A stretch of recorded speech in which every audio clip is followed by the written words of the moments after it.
Sejak awal, tak seorang pun sungguh membisikkan padamu hakikat nyata dari keberadaan ini. Segala yang mengelilingimu, hidup yang kau lakoni, kejadian yang menimpamu, apakah semuanya memang sesederhana tampaknya? Bagaimana bila kisah yang diwariskan kepadamu hanya secuil dari kebenaran yang sesungguhnya berlapis? Di balik permukaan, tersembunyi sebuah hukum purba.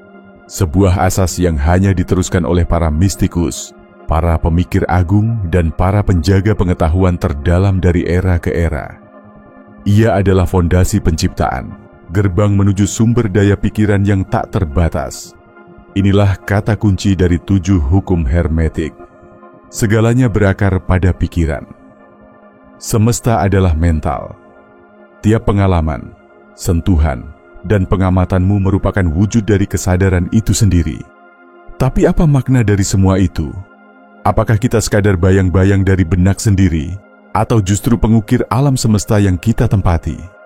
Dan yang mengejutkan, mengapa temuan sains mutakhir mulai menapaki jalan yang searah? Hari ini, kita akan menelusuri kekuatan laten yang tersembunyi di balik prinsip kuno ini. Kita akan membongkar cara pikiran membentuk jagat, menguak bagaimana kemampuan itu dirampas perlahan-lahan, dan bagaimana kamu dapat mengambilnya kembali. Karena ketika engkau memahami sepenuhnya hukum ini, segala sesuatu, tak peduli sekecil apapun, akan berubah selamanya di matamu. Sejak dulu, manusia disuguhi gambaran bahwa realitas hanyalah sekumpulan benda-benda luar, tunduk pada aturan fisika dan kekuatan kasar.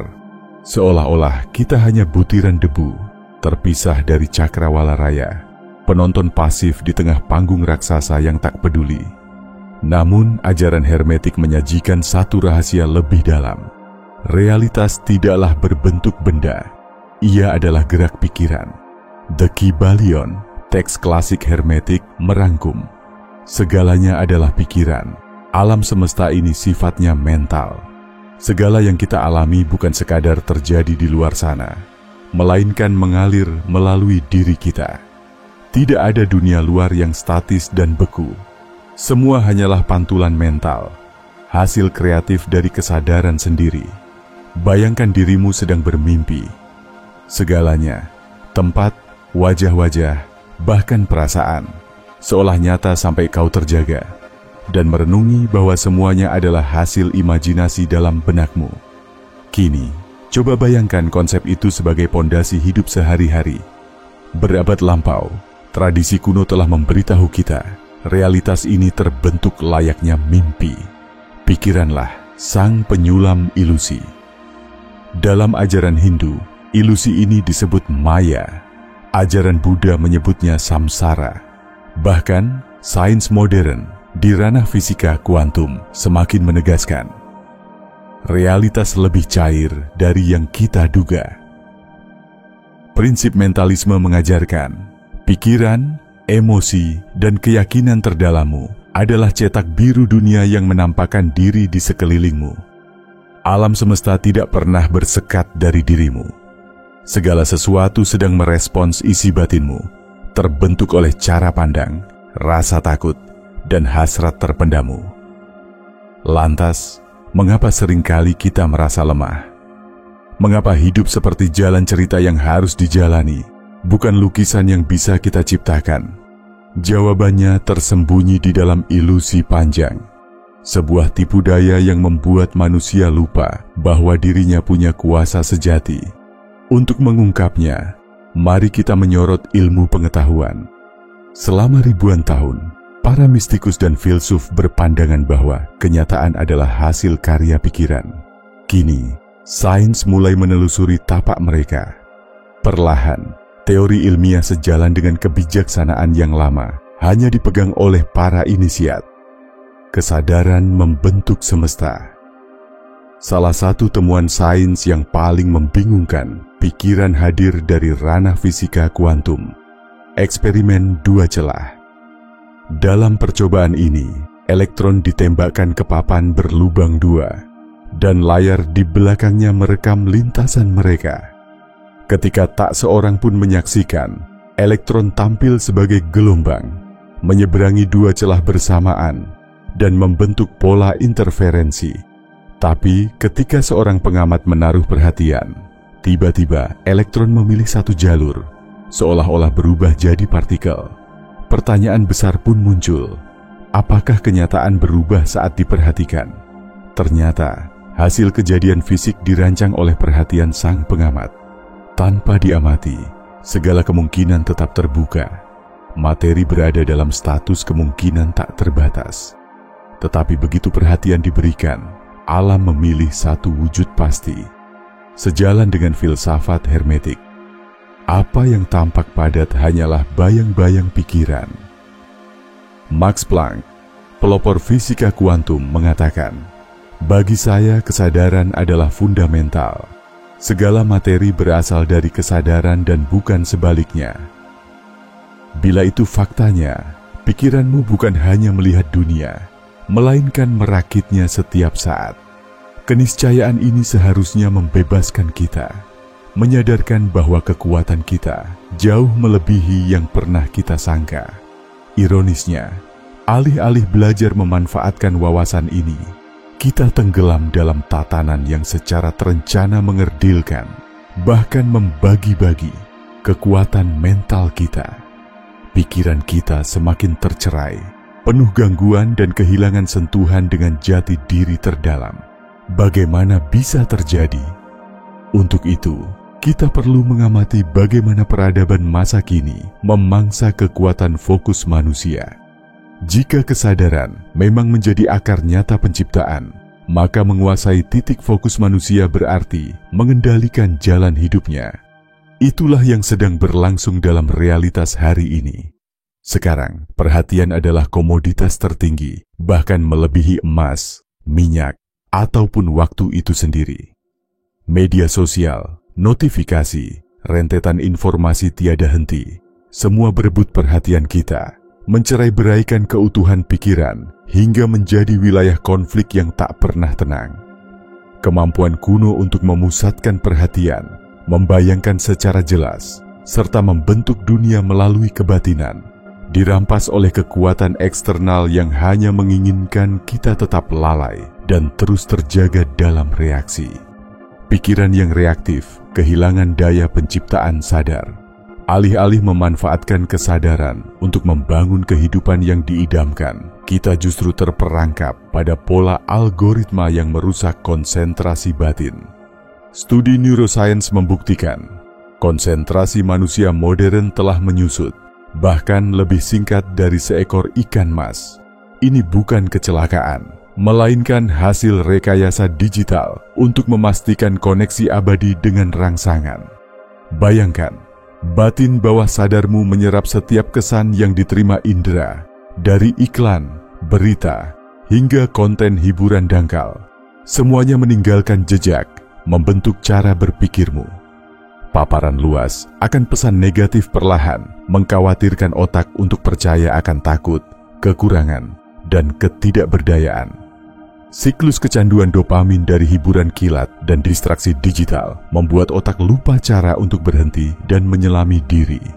Hal mendalam terasa jauh dan amat sulit diraih. Namun para guru hermetik mengerti sesuatu. Perhatian adalah kekuatan pencipta utama. Apa yang kau beri ruang dalam batin, itu yang tumbuh subur. Makin berpencar fokusmu, makin berkurang kemampuanmu membentuk dunia. Inilah sebabnya para filsuf klasik, yogi, dan guru meditasi sejak dahulu menganjurkan keheningan, kesendirian, kedisiplinan mental. Dunia masa kini tak mengajarkan perenungan, melainkan adiksi perhatian, konsumerisme, dan keasikan yang menumpulkan. Selama benakmu tetap terpecah-pecah, daya penciptaan akan tertidur. Tetapi sebuah kebenaran tersembunyi. Bila kau berhasil merebut kembali perhatianmu, kau dapat mengubah kenyataanmu sekali lagi. Dan sekarang, kita akan menyusuri kekuatan tersembunyi dalam keheningan. Di dunia yang memuja kecepatan, hiruk-pikuk, dan aktivitas tanpa ujung, hanya sedikit yang sadar kekuatan terdalam justru bersemi dalam hening. Jiwa-jiwa tercerahkan. Para Buddha, hermetis, dan mistikus sejati tidak menemukan jawaban dalam ramai dunia, melainkan dalam sunyi, dalam keterasingan, dalam penghayatan batin paling tulus. Kenapa demikian? Karena diam bukanlah kehampaan. Diam adalah pintu menuju penciptaan. Saat pikiran hening, reaksi sirna, dan penglihatan jernih lahir. Dalam keheningan, kita berhenti menerima tanpa sadar dan mulai menentukan arah. Dalam ajaran hermetik, keheningan dikenal sebagai titik nol, ruang awal segala permulaan. Dalam keadaan ini, niat menjadi tajam, kesadaran terang, dan kenyataan siap dibentuk. Karena itu praktik meditasi, pernapasan mendalam, dan visualisasi menjadi alat penting bagi mereka yang menekuni kekuatan batin. Saat ini, neuroscience telah membuktikan hikmah kuno. Meditasi mampu menebalkan area otak yang terkait dengan konsentrasi, introspeksi, dan pengendalian emosi. Latihan pernapasan menenangkan sistem saraf, menurunkan stres, serta mengasah kemampuan intelektual. Visualisasi intens telah terbukti meningkatkan performa dalam berbagai kalangan, mulai dari atlet, seniman, sampai pemimpin agung. Semua ini menegaskan apa yang digemakan mentalisme. Makin damai benakmu, makin besar pengaruhnya membentuk kenyataan. Namun disinilah letak khianat besar. Zaman kini membimbing manusia menjauhi sunyi. Keheningan dianggap musuh, kesendirian dihindari dengan distraksi abadi. Kita tak pernah dilatih menghadapi kekuatan besar dalam diri sendiri. Sebab saat engkau menguasai diam, engkau mulai menguasai dirimu.